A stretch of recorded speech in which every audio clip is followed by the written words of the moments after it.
Hello, and welcome to the latest in our Stories from the Strongrooms series. In this instalment, we take a look at the photographic archive of poet Philip Larkin. Don't forget to subscribe to the History Centre's channel for notifications whenever a new video is uploaded. Whenever we run workshops, tours or exhibitions, most of our visitors are drawn to photographs before noticing anything else that might be on display. Photographs capture the imagination and give us a window into the past. They preserve a unique moment in time so that years later we can recapture something transient that would otherwise have been lost, such as a look between friends or a bird's fleeting visit to a garden. In the case of most archive collections we hold, surviving photographs are usually official mementos, created to record significant events, people and landmarks. However, photographs found amongst the papers of individuals are more typically the sort kept in family albums. This allows us to recover private, informal and intimate moments that weren't necessarily captured for posterity, but rather because an individual wanted to remember them. Scholars of Philip Larkin's life and works are incredibly lucky that, as well as being a poet, Larkin was a keen, skilled and prolific amateur photographer. His photographic archive has survived and is held here at Hull History Centre. It was Larkin's father, Sidney, who taught his son how to use a camera. This is the earliest photograph we can reliably identify as having been taken by Larkin. The image was captured using his first camera, a Houghton Butcher Ensign Carbon No. 5, which was given to him by Sidney, who was shown in the photograph. Larkin's approach to photography shares much in common with his approach to poetry. In this photograph we see that he has carefully composed the shot, developed the negative, and then marked up the print for enlargement in order to achieve a final desired effect. Such an approach is mirrored in his poetry notebooks, which demonstrate that his writing process involved first, second and even third drafts in pencil, followed by typed up versions of an individual poem before he was happy with his work.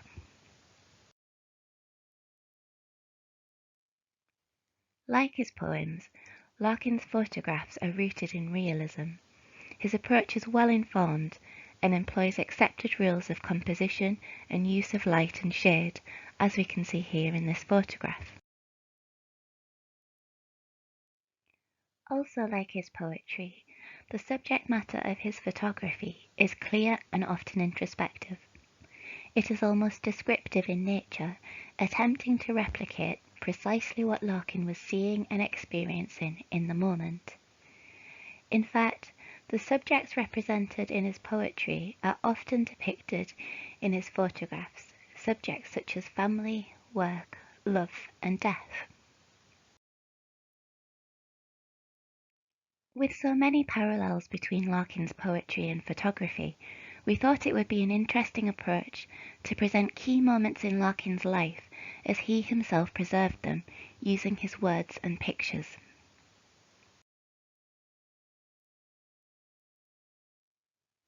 And I, whose childhood is a forgotten boredom.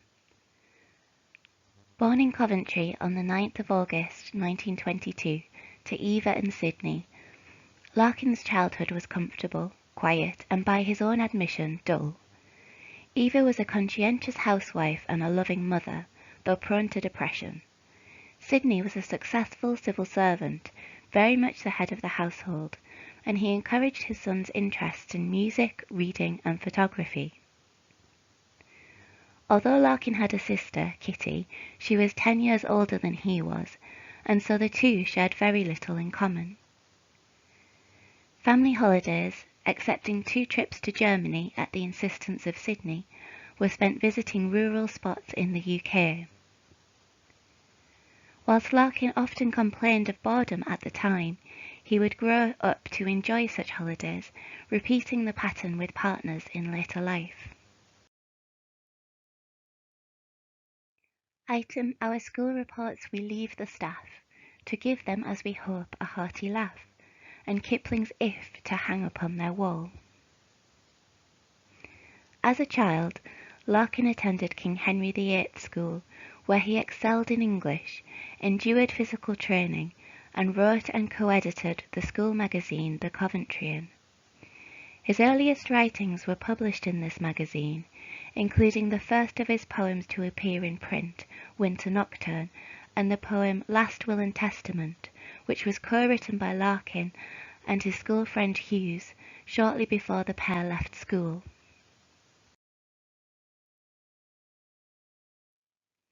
And he must help them, the assent he gave, was founded on desire for self-effacement, in order not to lose his birthright, brave. Whilst at school, Larkin met James Sutton, known to him as Jim, and the pair became close friends. Sutton was a budding artist, and alongside their creative exploits, the pair shared common interests in reading, cinema, and jazz music, which they discussed extensively in letters written to each other. After school, both men moved to Oxford, Larkin to attend St John's College, Oxford University, and Sutton to study at the Slade School of Art and Design, which had been relocated to the Ashmolean Museum. Sutton's studies were interrupted by his conscription to the armed forces during World War II. Their surviving childhood letters help us understand Larkin's formative years in great detail.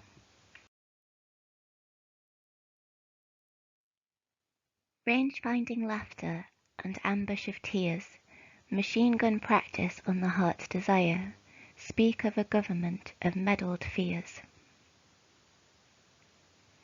In late 1940, Larkin moved to Oxford to begin reading English at St John's College, Oxford University. He graduated 3 years later with a first-class honours degree. Whilst at university, he met several people who would become close lifelong friends, including Kingsley Amis and Bruce Montgomery. Many of his contemporaries were called up to serve in the armed forces during World War II, but Larkin was rejected on medical grounds. This photograph was taken just before a number of his friends left Oxford to start their military service. His first contributions to an edition of poetry were inspired by his experience of Oxford during wartime.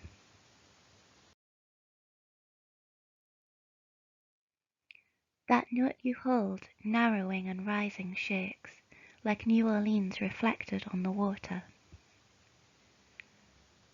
Alongside writing and photography, jazz music was a real passion for Larkin throughout his life.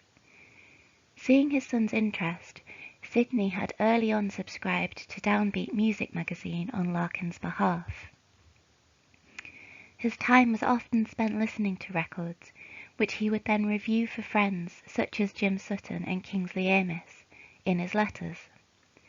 In one letter, dated the 4th of August 1939, Larkin provides Sutton with an extensive overview of a record, ending with the words, "If I couldn't review as well as Mike, I'd eat my hat."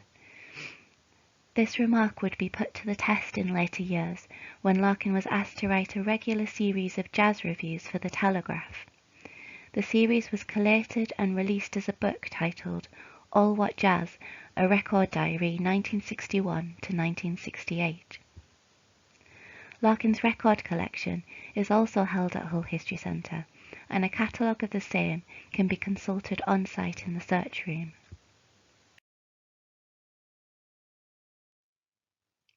Drafting a world where no such road will run, from you to me, to watch that world come up like a cold sun, rewarding others is my liberty, not preventing it my will's fulfilment, willing it my ailment.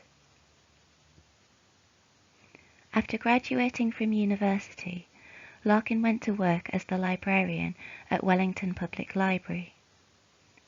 It was while working in Wellington that he met Ruth Bowman, a regular borrower who hoped to study English at university. The pair began a relationship which would end in 1950 with a broken engagement. By this point, Larkin had already met the woman who would become his lifelong partner, Monica Jones.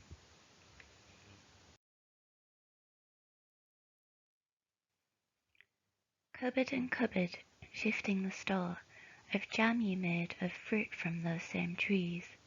5 loads, 100 pounds or more than enough for all next summer's teas.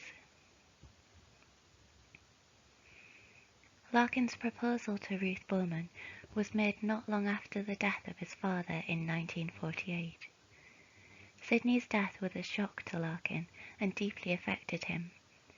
Sydney had provided well for the family and took good care of Eva, who relied on him greatly. From this point on, Larkin took over as an emotional support for his mother, which would frustrate him at times over the years, but which he would undertake dutifully and with good grace.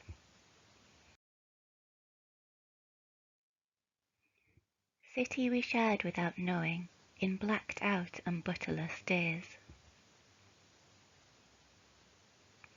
In 1946, Larkin moved from Wellington to Leicester to take up the post of assistant librarian at the university. It was in the autumn of this year that he met Monica Jones, a lecturer in English who had started at Leicester shortly before Larkin. Both had been born in 1922 and attended Oxford University during the same period. However, despite both of them studying English, they had not met at the time.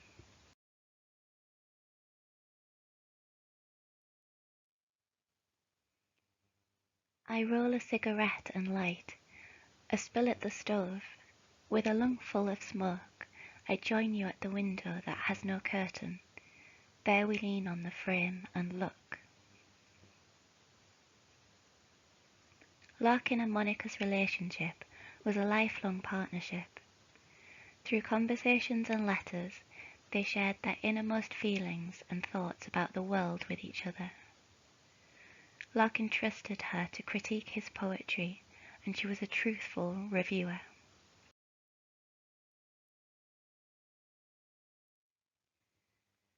Apart, we think we wish ourselves together, yet sue for solitude upon our meetings. These lines, alongside the photograph, epitomise Larkin and Monica's relationship. It was a union of two independently minded individuals, each needing something in the other, but ultimately happy in their own company. They never married and lived apart for most of their lives. The small, hushed waves repeated fresh collapse, up the warm yellow sand and further off. Larkin's time with Monica was spent on holiday together at the coast, meeting up in Leicester or Hull for short trips, or staying at Monica's holiday cottage in Haydon Bridge. In between these periods, a life spent apart was kept going through the writing of intimate letters to one another. Copies of these letters are held here at Hull History Centre.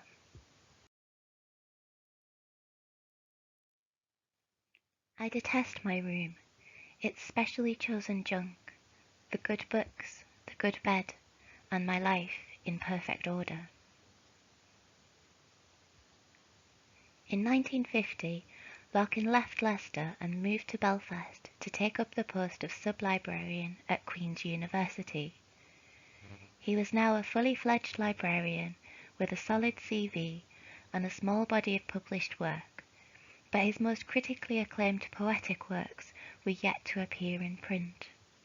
Shortly after writing these lines, Larkin left Belfast for Hull.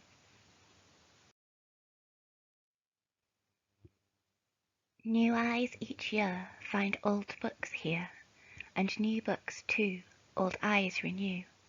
So youth and age, like ink and page, in this house join, minting new coin.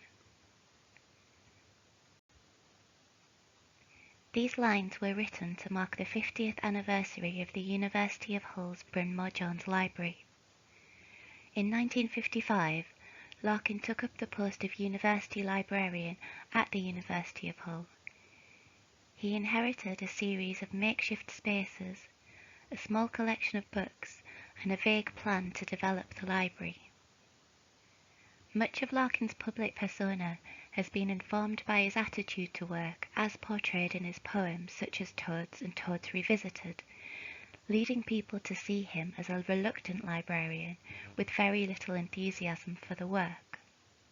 However, the Larkin revealed to us by the university's own records shows that he was a dedicated librarian who was instrumental in creating a sector-leading academic library in the city. Anecdotes from staff and students who remember the period of the library development recall that Larkin could often be found wandering the site, taking photographs of the various construction stages and chatting to construction workers, or else he would be locked away in his office, poring over plans and internal fittings.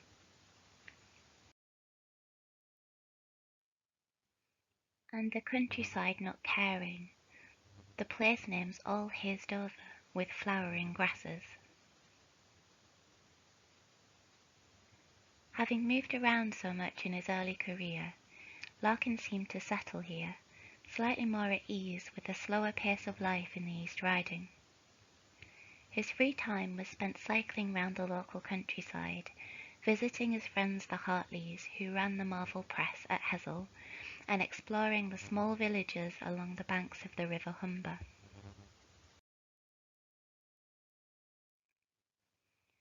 The piled gold clouds, the shining gull-marked mud. To anyone who has spent time walking along the foreshore at Hessel on a hot sunny day, these words will conjure a vivid image. Larkin spent half his life in Hull, and some of his most famous and best-loved poems record his experience of life in the region.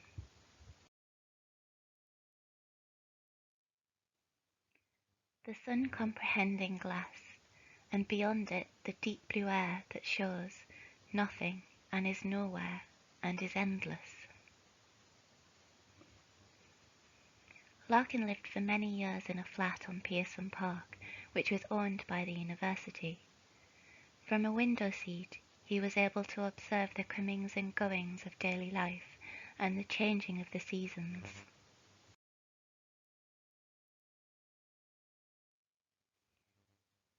Walking around in the park should feel better than work. The lake, the sunshine, the grass to lie on.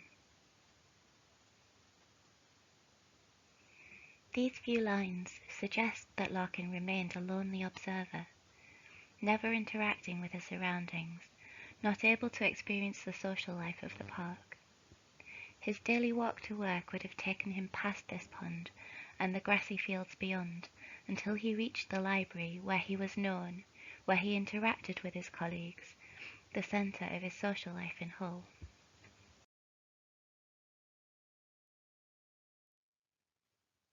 The sure extinction that we travel to, and shall be lost in always, not to be here, not to be anywhere. Just under a fortnight before these words were written, Larkin's mother Ava had passed away. After this time, Larkin would write very little else, publishing only one further great poem, Spring Warning, in 1985, shortly before his own death. At the age of 63, having spent much of his poetic career writing about death, Larkin died on the 2nd of December 1985. He was buried in Cottingham Cemetery amongst graves similar to those he had so often walked by and photographed.